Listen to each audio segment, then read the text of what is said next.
Les animaux.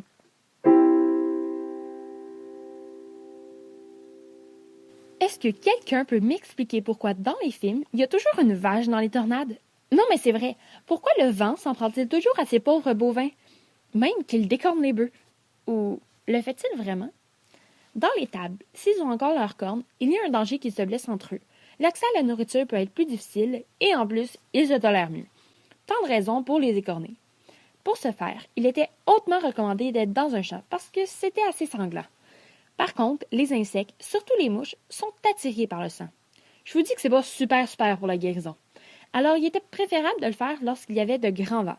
De 1, les mouches ne pouvaient pas voler et de 2, la plaie séchait et guérissait plus vite. Ne vous inquiétez pas, fidèles défenseurs des animaux. Aujourd'hui, les cornes sont brûlées au fer rouge lorsqu'ils sont jeunes. Il est d'ailleurs encore préférable de le faire dehors, au vent, pour que l'odeur reste moins longtemps. Il n'y a qu'ici que nous utilisons écorner au lieu de décorner. L'expression apparaît au Québec en 1832, alors qu'en France, il apparaît 100 ans plus tard. Bon, à présent, dites-moi, avez-vous déjà vu de vrais ours mal léchés? Probablement sous la forme de personnes mal élevées, mais pas de la manière littéraire qui a autrefois fait naître notre expression au temps d'Aristote. Une croyance répandue laissait croire que les oursons naissaient informes, sans poils ni yeux et pourvus de très longues griffes. La mère corrigeait donc les défauts en les léchant. Bon, c'était en fait pour dégager le museau, mais on peut bien les laisser croire ce qu'ils veulent. En parlant de croyances étranges, savez-vous d'où vient l'expression « reprendre du poil la bête » ? Non? Eh bien, je vais vous dire avant que vous commenciez à ronger votre frein. Oh, mais attendez, qui ronge le frein de son véhicule? Personne! C'est normal, puisque ce n'est pas de ce frein-là qu'on parle. Imaginez-vous donc que c'est un autre mot pour parler des morts d'un cheval.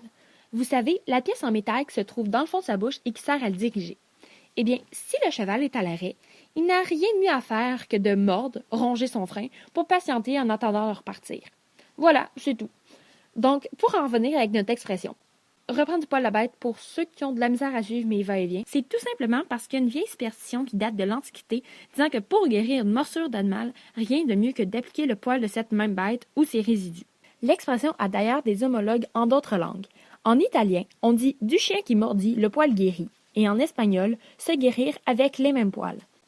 Voilà donc les origines des expressions « un vent écorné et bœuf »,« être un ours mal léché »,« ronger son frein » et « reprendre du poil de la bête ».